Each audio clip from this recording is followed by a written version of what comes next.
Čaute, ja som Alex, vítam vás pri sledovaní nášho školského podcastu. Dneska tu máme úplne že úžasnú slovenskú spisovateľku Veroniku Šikulovú. Dobrý Vítam deň, vás. čaute. Ja by som hneď do úvodu začal prvou otázkou a tá je, že celý život vlastne žijete v Modre. Čo tam robíte vo voľnom čase, keď práve nepíšete?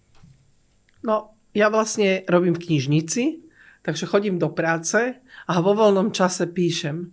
Takže u mňa je to vlastne taký koníček alebo práca. Ja vlastne tú hlavnú prácu, ktorú by som robila najradšej, len sa s nej nedá vyžiť, to písanie robím vo voľnom čase. Okrem toho mám psa, ktorému sa venujem. Mám deti, mám záhradu, hoci deti sú už veľké, tie skôr sú radi, keď sa im nevenujem.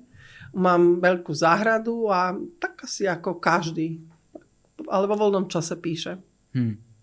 Ako ste povedali, tak pracujete v knižnici. Nestane sa vám niekedy, že máte knih už dosť a chcete si len pozrieť nejaký seriál? Ak áno, tak aký? No, to sa mi stáva dosť často. Najmä teraz, ja pracujem na detskom oddelení v knižnici a takmer každé dopoludnie aj vlastne popoludne máme nejaké podujatie pre deti, ktoré súvisí s literatúrou. Okrem toho teda píšem, okrem toho moderujem besedy pre dospelých o literatúre. Takže ja vlastne niekedy aj tak poviem, čo by som ani nemala hovoriť, ale poviem, že ja nenávidím literatúru. Ale teda samozrejme to je moja najväčšia láska. To je jediné vlastne, čo viem a čomu teda žijem. A seriály, tak jasné, že pozerám podľa mňa aj seriály, aj mám rada detektívky a severské detektívky na Netflixe mám rada. Kde vás možno najčastejšie prepadne nápad na nový text alebo na novú knižku? Tak úplne hoci kde. To môže byť rozhovor v autobuse, na stanici, to môže byť nejaké stretnutie, alebo treba knižka, ktorú čítam, ktorá vlastne ma odvedie k nejakým iným témam, o ktorých je a takto vzniká nápad. Takže vlastne úplne takmer všade. Spisovateľ má chodiť všade, má chodiť medzi ľudí a potom je to také jednoduché. Čo čítate práve teraz? Alebo čo vás naposledy akože vážne chytilo, že normálne ste ani nevedeli zaspať? Tak teraz bola som na uvedení knihy, ktorá sa volá Dunaj. A to ma teda uchvátilo. Ja som prispela do tej knižky poviedkou a keď sme ju uvádzali, tak som tú knihu v Bratislave prvýkrát videla. A teda mi vyrazila dých. Jednak to, aká je objemná, potom to, aká je krásna, ako je veľmi krásne urobená. A teda tá zostava spisovateľská, ktorá tam je, že proste významní európski spisovatelia, pre mňa to je vlastne aj taká česť, že môžem v tej knižke byť. A tie poviedky, ktoré sa týkajú buď Dunaja, alebo sa odohrávajú pri Dunaji, skrátka sú to európski spisovatelia z krajín, cez ktoré ten Dunaj preteká. Sú tam nemeckí autori, rumunskí autori, srbskí autori, maďarskí, slovenskí. Skrátka, že ten nástup je tam taký mohutný, tak tá knižka ma teda uchvatila a tu mám teraz aj rozčítanú. A potom je to taká útla knižočka, ktorá sa volá že Natori a to je japonská autorka. Meno vám nepoviem, lebo som ho zabudla. Stále, čo tu sedíme, už aj hore som chcela povedať o nej a neviem si spomenúť na meno. A tá knižka je to taká filozofická knižka, ale veľmi taká priťažlivá podľa mňa aj pre mladých ľudí, lebo nie sú to také odťažitá filozofia, ktorá je napísaná proste abstraktnými termínmi, že si to neviete predstaviť. Naopak, rozpráva o úplne obyčajných veciach, ako je treba počasie alebo jedlo a pritom je o živote veľmi krásna. Jakú knižku by ste možno odporúčili nám, študentom? Tak dneska som hore spomínala Pittsburgh a Andyho Warhola a napríklad svojej dcere som odporúčala celkom nedávno, že aby si prečítala denníky Andyho Warhola, že sú veľmi zaujímavé. A tak to by som odporúčala. Potom Salingerové knižky Tracyho Tigra od Sarojana a podľa mňa by ste mali čítať básničky. A keby ste nemohli písať, čo by ste robili? mne je niekedy ľúto, že vlastne moja mama bola doktorka a niekedy mi je ľúto, že vlastne som to nehodila tým smerom. Ale nebola som veľmi dobrá vo fyzike, v matematike, v chémii, tak som vlastne nejako sa premotala.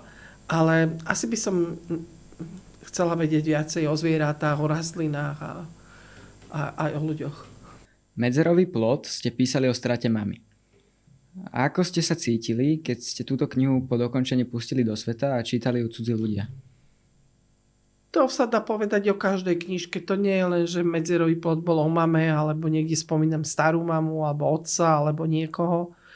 To je, tak človek keď píše, tak vždy ide nejakým spôsobom s kožou na trh.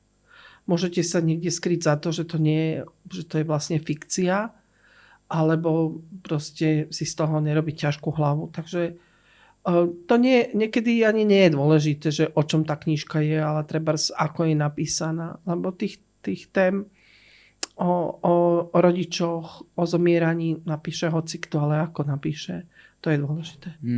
Vaša sestra aj váš švagor píšu tiež. Stretávate sa na rodinných obedoch a rozprávate o písaní, alebo je to, že tabu a každý si chráni svoje? Každý si brble svoje, ale nie je to tabu. Samozrejme, že sa rozprávame aj o literatúre. Môj tatko bol spisovateľ, chodili k nám spisovateľe, ja som v tom vyrásla od malička. Takže tak vlastne je to taká najčastejšia naša téma, ale určite nie jediná.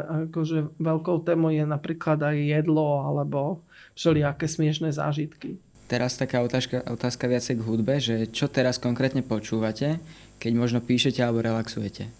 Vieš čo, tak napríklad teraz trochu počúvam Vladimíra Mertu, pretože pesničkar Vladimír Merta príde na spomienkový koncert zo 74.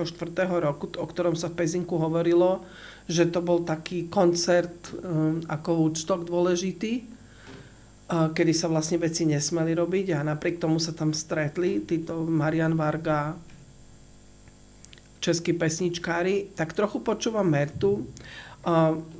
Ja počúvam vážnu hudbu, takže veľa vážnej hudby, veľa Pucciniho, veľa Rachmaninova. A no, potom to mám teda preložené tým, čo počúva moja dcéra, častokrát neuveriteľnými vecami. Ona sama začína aj robiť hudbu, takže aj vecami, ktoré skladá Barbora. Chce študovať hudbu. Takže Amy Winehouse, čo ja viem, toto naposledy u nás bombovalo. Takže určite sú to aj takéto veci. Bobby Dylan, ktorého akože sa pokúša hrať, alebo si robiť nejaké vlastné aranžmány, takže toto počúvam. Vy ste v minulosti dostali aj že kryštálové krídlo. Mňa by zaujímalo, že čo ste robili ten večer po odovzdaní cien. Či ste len išli domov do Modry, alebo ste to boli nejako riadne osláviť? Vieš čo, ja som si žehlila šaty pred kryštálovým krídlom a tie šaty som si prepálila. Robila som obrovskú dieru. Tak potom som rýchlo niečo vykuštriala zo skrine, obliekla som si to a keď som videla tie všelijaké bratislavské pipiny, jak tam prišli poobliekané a ohodené a ešte som zazrela babu, ktorá beží s kamerou, že je modná polícia, tak som si hovorila, reku, ja s týmito... Zoznámila som sa tam s jedným výčapníkom, ktorý mi ukazoval, ako sa čapuje pivo a v chvíľku som niekomu čapovala a jašila sa pri tom výčape a keď sa blížila táto modná polícia, tak bola som tam so synom, tak som mu pošuškala, že poďte to preč.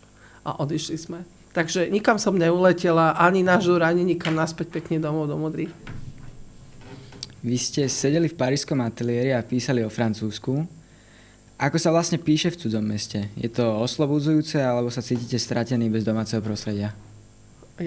No, to bolo fajn. Tam vo Francúzsku bolo veľmi dobré.